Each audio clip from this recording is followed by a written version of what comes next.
Guerilla Open Access Manifesto. Information is power, but like all power, there are those who want to keep it for themselves.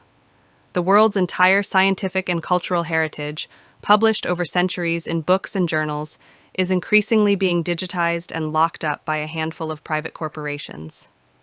Want to read the papers featuring the most famous results of the sciences? You'll need to send enormous amounts to publishers like Reed Elsevier. There are those struggling to change this. The open access movement has fought valiantly to ensure that scientists do not sign their copyrights away, but instead ensure their work is published on the internet, under terms that allow anyone to access it. But even under the best scenarios, their work will only apply to things published in the future. Everything up until now will have been lost. That is too high a price to pay. Forcing academics to pay money to read the work of their colleagues, scanning entire libraries but only allowing the folks at Google to read them, providing scientific articles to those at elite universities in the first world, but not to children in the global south? It's outrageous and unacceptable. I agree, many say, but what can we do? The companies hold the copyrights. They make enormous amounts of money by charging for access, and it's perfectly legal. There's nothing we can do to stop them. But there is something we can, something that's already being done. We can fight back. Those with access to these resources, students, librarians, scientists, you have been given a privilege. You get to feed at this banquet of knowledge while the rest of the world is locked out. But you need not, indeed morally, you cannot, keep this privilege for yourselves. You have a duty to share it with the world. And you have, trading passwords with colleagues, filling download requests for friends. Meanwhile, those who have been locked out are not standing idly by.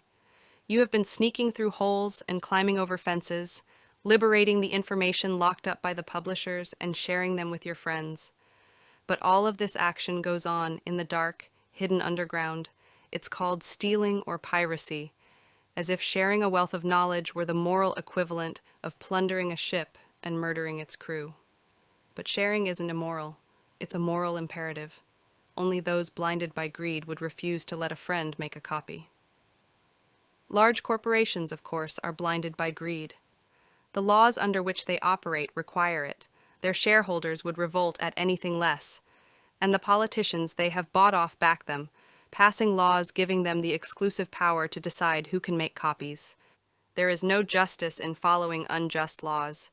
It's time to come into the light and, in the grand tradition of civil disobedience, declare our opposition to this private theft of public culture. We need to take information, wherever it is stored, make our copies, and share them with the world. We need to take stuff that's out of copyright and add it to the archive. We need to buy secret databases and put them on the web. We need to download scientific journals and upload them to file-sharing networks. We need to fight for Guerilla Open Access. With enough of us, around the world, we'll not just send a strong message opposing the privatization of knowledge. We'll make it a thing of the past. Will you join us?